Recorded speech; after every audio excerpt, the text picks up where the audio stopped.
Hey everyone, welcome to another edition of History with Sai. In this episode, we're going to be talking about the ancient city of Ebla, located about 60 kilometers southwest of the modern city of Aleppo, Syria. For the longest time, archaeologists and historians didn't know the location of Ebla, though they'd read about it in ancient texts that they'd found all over ancient Mesopotamia and the Near East.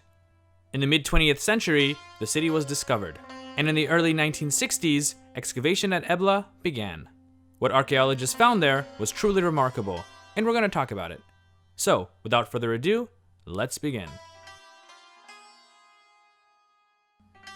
Though occupied since 3500 BCE, Ebla reached its height around 900 years later when it became one of the most powerful kingdoms in northern Syria. It's from around this time that we actually have an extensive archive of something close to 11,000 cuneiform tablets.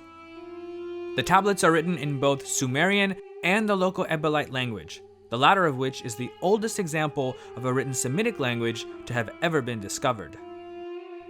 Found in a part of the site that archaeologists have labeled Palace G, most of these documents are of an administrative or economic nature, essentially describing accounts of goods such as textiles, metals, and rations given to citizens of the city.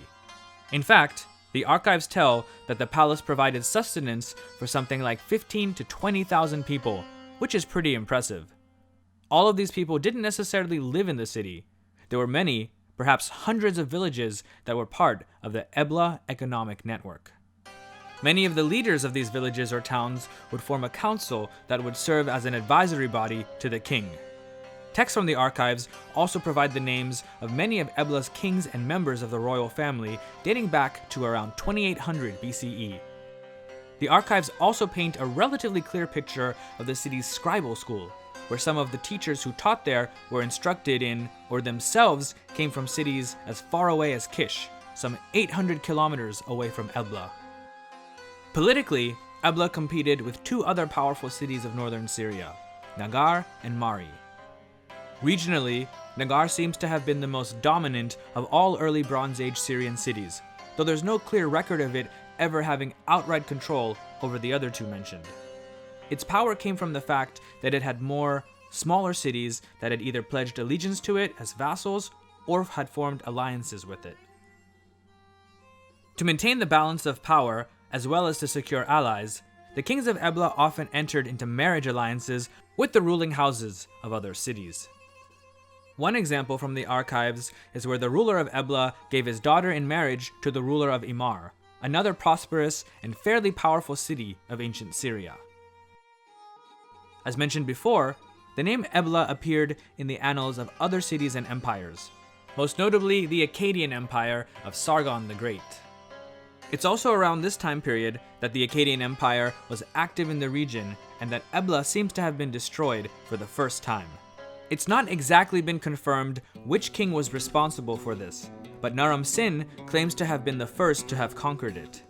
It's possible that his grandfather, Sargon the Great, who also claimed control of the area, may have not conquered the city outright, but merely accepted tribute from it. Regardless, the once prosperous city had been reportedly put out of existence during the years of Akkadian rule. Ebla seems to have been rebuilt and made to prosper once again during the years of Neo-Sumerian rule. However, when that empire crumbled, so did the city of Ebla, which was destroyed yet again around the year 2000 BCE. There must have been something though that was special about Ebla, because it was back on the map 200 years later, again prospering from the textile trade. At that time, it was probably part of the kingdom of Yamhad, the most powerful state in ancient Syria at the time. Ebla's final end, though, came around the year 1600 BCE, most likely being put to the torch by the Hittites under Mushili I, who was rampaging through ancient Syria and the upper Euphrates area at the time. After that, Ebla was more or less uninhabited and forgotten, the exception being its mention in a few ancient texts that were found in various archives. As you can see, it was a pretty interesting and regionally important place, and one that I feel needs to have some more coverage in ancient history books. Thanks so much for watching. I hope you learned something, and if you did, please hit that like button and subscribe to the channel. Also, check out the many other videos on ancient history. Take care and I'll catch you next time.